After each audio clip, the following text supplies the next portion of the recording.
Hey YouTube, what's up? This is Chris. Happy Saturday to all of you. Um, had a few things I wanted to discuss again, and I'm gonna put it on my channel. Uh, my story began when, with my children's removal, when me and my wife at the time, we went shopping at Walmart, and well, first let me start off with my kids, man. My kids, very beautiful children. I love them to death. I miss them with all my heart. And so what happened was we went um, shopping at Walmart, and we came home from Walmart, and my son, like he likes toys, and once we get to the cashier, that's when he wants everything. He wants everything. He cries for everything. Well, he did at the time. He wanted everything. He wanted us to buy him everything, always wanting. We even had strangers buy him stuff, and he's a kid. I understand. He cried a lot, but okay. So we after we'd get done shopping, we go home, and we put my I think he was like about what, 5 or 6 months at the time, maybe a little older. He might have been a little older at the time, but so put him in a playpen, and uh, we get the groceries and stuff we're putting away. My wife at the time was upstairs with my other daughters, and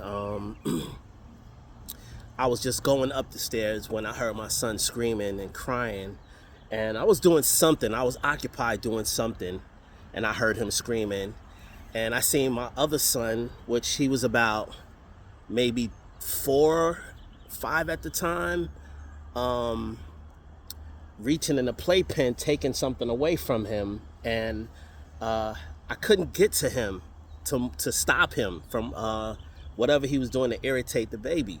So I think I had my keys with me, and I tossed them at him so he can move and leave my son alone, and my keys hit him. It was an accident, man. It was a mistake, and I regret it so much. I apologize to all my kids for what happened, and it was an accident, man. I never meant to hurt my son, but they hit him. I think they hit him on top of his head, the keys, and he got a scratch under his eye, and that started the whole big removal of my kids. I think we took him to the doctor. He didn't suffer a concussion or anything. I didn't throw him that hard, but enough, for it to scratch him and put a little knot on his head. And it was something that I regretted, like for the rest of my. I think I'll regret for the rest of my life, because I don't have my kids right now, and I can't see them, and I haven't seen them. So it's been really hard. But it was an accident.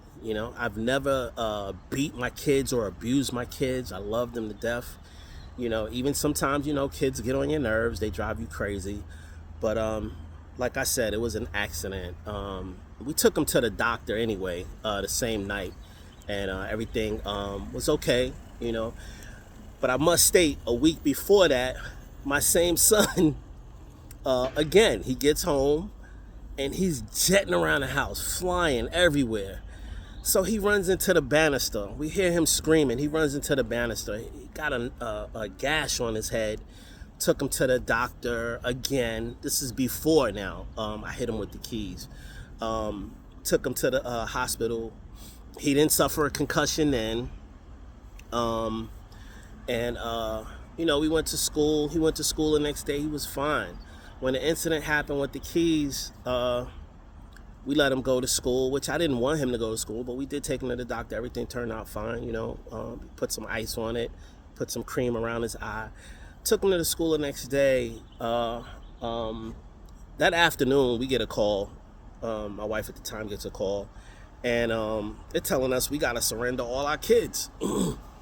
We got to bring all our kids into them. And I'm like, for what? We get to social services, and they're saying that my son at the time said I punched him in his eye. Meanwhile, he has a knot on his head and a couple of scratches around his eye. Picture me punching my son in the eye, how much damage that would do. I would never do that to anybody. You know what I'm saying? Let alone my own child. I love my kids. Like I said, I love my kids to death. Would never hurt them. So we get to social services. We surrender our kids to them. They're like, oh, if you don't have anybody to take your children, we gonna put them in the system. And when I got there, to be honest with you, this lady was all in my face, screaming and yelling, you're never gonna see your kids again. You're never gonna see your kids again. How dare you? I was like, what? And this is in Amherst County, man. Just treat me like straight shit, you know? Meanwhile, these people seeing me bringing my kids to school every day, picking them up every day from school.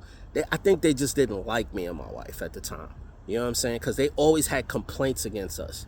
And who knows what other history went on with this school. But I was informed about a lot of information about that area anyway, with people complaining about other people calling social services on their kids and having their kids removed. But we got reference to move in that area. It was a nice area, which was bullshit. It's not a nice area. Amherst, Virginia is the worst area to live. They're very racist out there. I think I might have encountered a few people that were good, but it's a racist area. A lot of hatred, a lot of racism. People are always watching everything you do. They took my kids. I had to go to court. I got arrested. I bonded out, hired a lawyer to fight this.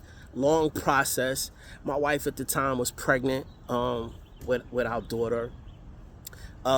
These bastards had the nerve to let me come back into the home until she delivered the baby. So if I was that much of a threat, why would you let me be around them? Why would you let me come back to the house in order for her to have a baby? But they did. So when she had the baby, they had the nerve to come to the hospital. And when she delivered the baby, they were waiting. As soon as she delivered the baby, social services was literally waiting to take our newborn baby away from us. You know, sad, but it's so. This is how they do. You know, if I was anybody, I would not rely on these people at all. I would not trust them because they tell you one thing and then they do completely the opposite.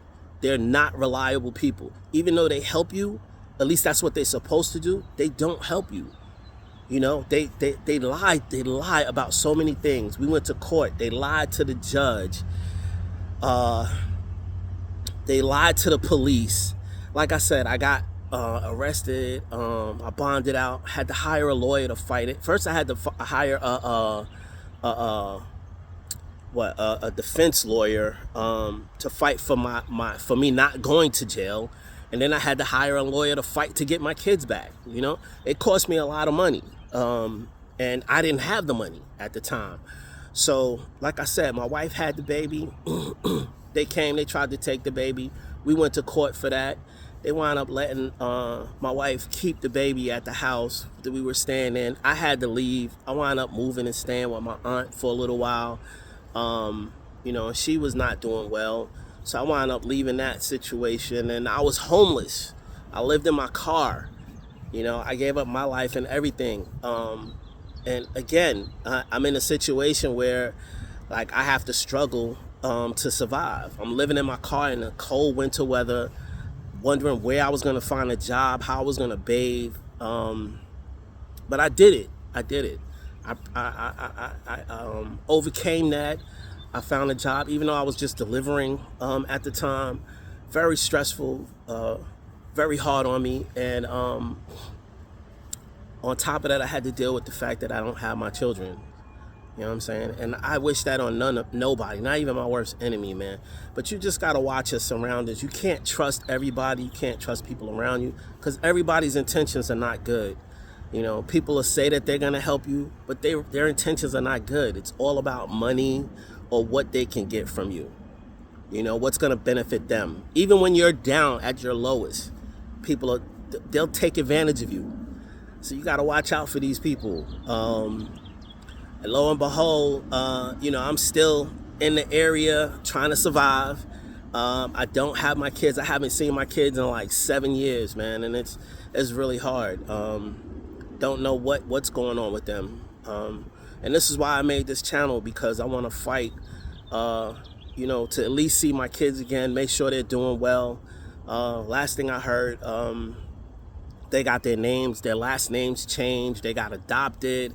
You know, they just gave us no type of support to help us get our kids back into our home. You would think that we were tying our kids to radiators and doing like really severe damage to these children. An accident happened. It was just an accident, a simple accident. People make accidents all day, every day, even worse. People treat their kids even worse. and I'm still suffering for it. But I'm trying to get on my feet and survive and make things happen. I just wanted to express that and get that off. This is why I created the channel, so I could support my kids, and just let them know that I'm here for them and I love them. Even though I don't have much, I'm always gonna be here for you. I'm always gonna love you. And I'm so sorry that this happened. I am. It really hurts. It hurts my soul and it hurts my heart. And I hope that you can forgive me. Hopefully I get to see you again soon, one day. YouTube, thanks for the platform. If you like what I'm saying, please subscribe to the channel. Click the like button. Whatever it takes, man. Thank you.